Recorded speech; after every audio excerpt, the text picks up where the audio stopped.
Uh, so the preface to Ben Graham's security analysis contains a beautiful quote from Horace. Many shall be restored that now are fallen, and many shall fall that are now in honor. A sector which has remained fallen, at least in the investors' eyes, for more than a decade right now is the commodity and natural resources space. Robert Mullen, who's our guest today, has spent more than a quarter of a century thinking about this space. He's the general partner and portfolio manager of Marathon Resource Advisors, a firm focused on investing in dividend-paying natural resource equities. Thank you for doing this, Robert. Oh, absolutely, Rohi. Thanks for having me. And your quote is a very appropriate one when looking at this sector. Thank you. That's one of my all-time favorite quotes as well. And so, Robert, I want to begin by thanking you for the research that you shared with the world in January. That's how I came across I came to know of you and how you think. And this is one thing I can say for sure. It's been widely shared in India. I've gotten it from multiple communities that I'm part of. And for all those who are watching and who are interested in natural resource investing, I would urge you to drop everything and just read that piece of research.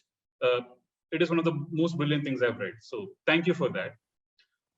Thank you very much. It's very gratifying. You put a lot of work into something like that, and then you sort of release it into the wild, and you hope it finds an audience. And the fact of the matter, I released that in January, and it really took 2 or 3 months for the audience to come around. And quite honestly, it was spearheaded internationally, and I'd noticed a number of people clicking on to and subscribing to my website, clearly of Indian descent. So I thank you and your cohorts out there for spreading our gospel.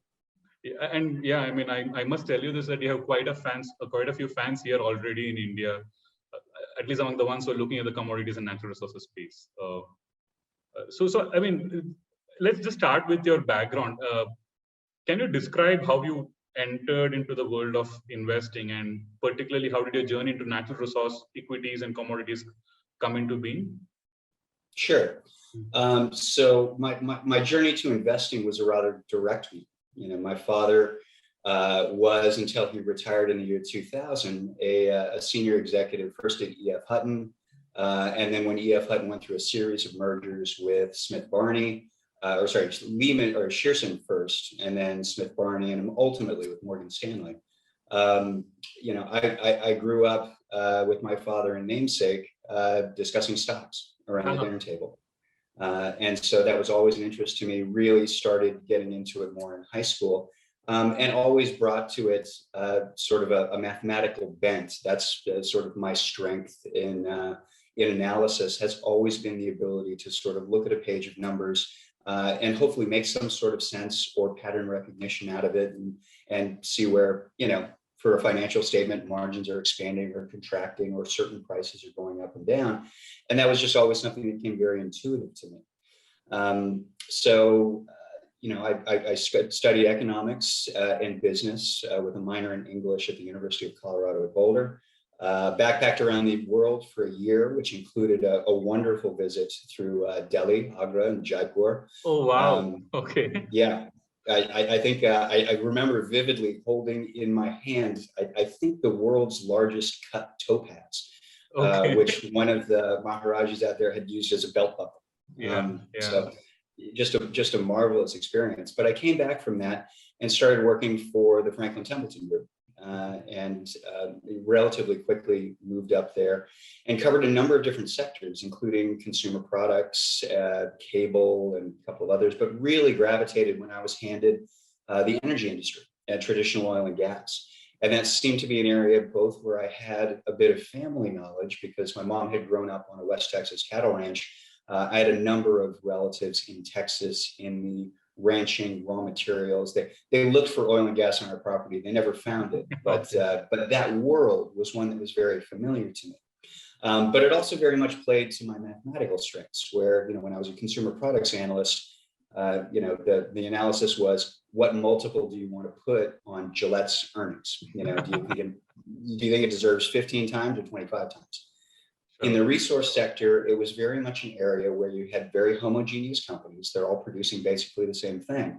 But if you're able to look down and really understand the production cost, sustainability dynamics of those, you can go through an analysis and you can try and buy $1's worth of assets for less than $1. And to me, that was very intuitive. It just fit with my skill set. So I convinced them to launch a natural resource fund, and they actually launched the Franklin Natural Resource Fund there. I think it was in 1995. So just going back a little bit, just curious. So when did you first gravitate towards energy? What year was that? So that was probably 1993. Okay, so 28 years. Yeah. Okay. Please go on. Yeah, sorry. Yeah, no worries. Yeah, so that was, I was always interested in it. Even before that, I remember senior year of college, spring break, with some friends, we chartered a sailboat to sail through the Bahamas. Everybody else had very interesting stuff that they were reading. I brought The Prize by Daniel Yurgen. Oh, that was my on the sailboat reading as a senior spring breaker in high school. So, it may not have made me particularly popular with the women, so to speak, but but the interest has always been there. Okay, that's a beautiful book. I remember reading the book, and one big takeaway for me was that I should never ever try to predict the price of oil even 2 months in advance. It's just impossible. Yeah, it's a glorious look at a book of the industry, and it's required reading for anybody who's going to really try and spend a lot of time and invest capital here in this industry. Yeah.